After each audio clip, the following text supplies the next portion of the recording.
So let me explain why this by-election exists, because the circumstances are almost unprecedented. Josh Simons was the Labour MP for Makerfield. He won comfortably in 2024. But in May, he resigned his seat, not because of scandal, not because of ill health, but to make way for Andy Burnham, the Mayor of Greater Manchester. Burnham wants back into Parliament, and once he's an MP, he can challenge Keir Starmer for the leadership of the Labour Party. This isn't normal. The closest historical parallel is 1965, when Harold Wilson tried to engineer Patrick Gordon Walker back into Parliament via a by-election in Leighton, and Walker lost. The voters rejected being treated as a stepping stone. Makerfield is the same proposition. Voters aren't just picking an MP. They're deciding whether to hand Andy Burnham a launchpad for his leadership challenge that could make him Prime Minister. That's why the national media has descended. That's why party leaderships have been campaigning there. And that's why candidates are fighting for a seat that, on paper, Labour should hold comfortably. The polling tells a remarkable story. The latest Survation survey put Burnham on 47% and Reform UK's Robert Kenyon on 37%, a 10-point Labour lead. But that's not the whole picture. The iPaper's private constituency polling shows Burnham polling at 35%, Reform at 24%, and Restore Britain, Rupert Lowe's breakaway party, at 13%. That 13% is everything. Restore is splitting the right-wing vote.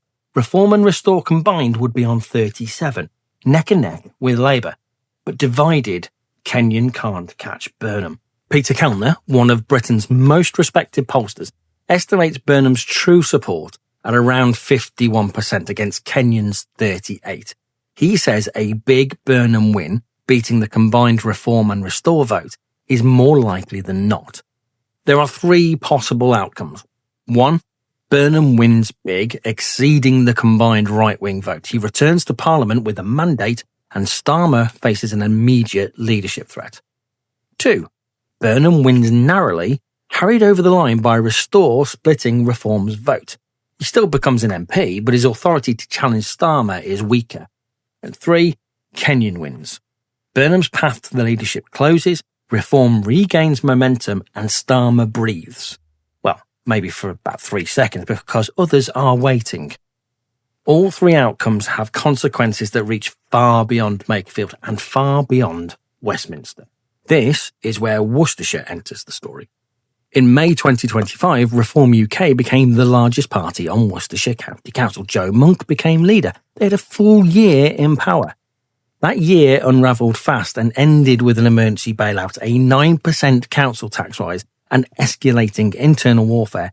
It ended with Monk being removed by her own party in a secret ballot at Reform's April AGM.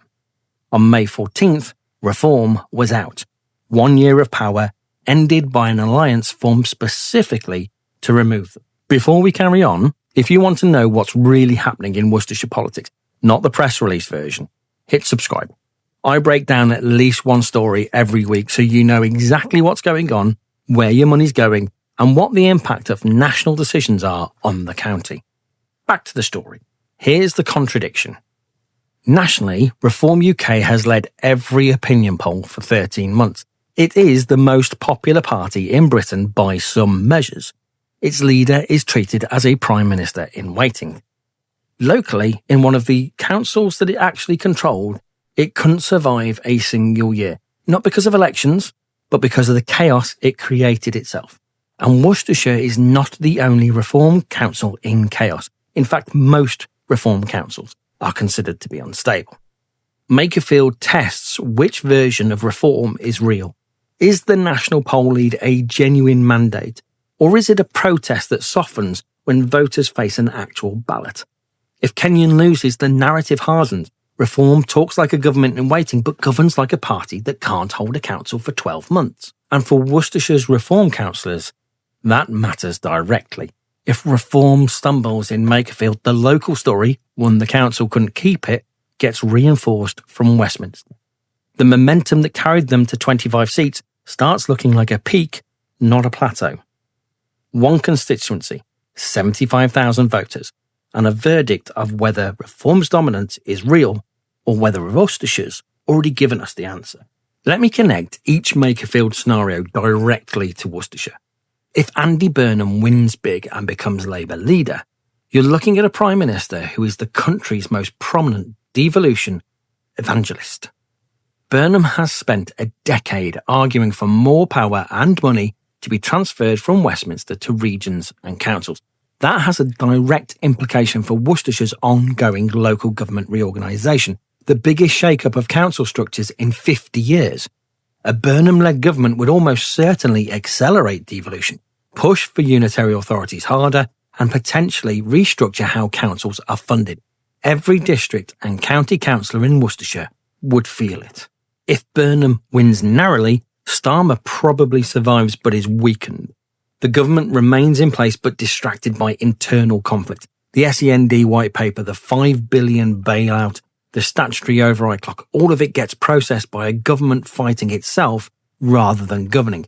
And Worcestershire's £184 million deficit doesn't pause for leadership contests. If Kenyon wins, reform's momentum returns. The party that couldn't hold Worcestershire gets a second wind. Farage gets to claim Makerfield as proof the political establishment is collapsing, and Reform's councillors across Worcestershire, already emboldened by winning seats, become harder to marginalise in council votes. One constituency, 75,000 votes, 3 possible prime ministers. The polls open on Thursday. The count will probably be through the night, and by Friday morning, we may well know which of these 3 scenarios Britain is living in. What matters for Worcestershire isn't just who wins Makerfield, it's what the result tells us about where power is actually moving in British politics. Is Reform's national dominance real, or is it a polling mirage that shatters on contact with the ballot box as it did in Gorton and Denton? Is the right-wing vote permanently fractured between Reform and Restore? And does a Burnham victory accelerate the devolution that will reshape every council in this country? The answers start arriving Thursday night, and when the dust settles, I'll be covering what they mean for Worcestershire. For more on Worcestershire politics and how national decisions affect local government, check out our other videos. I'm John, and I'm a Liberal Democrat.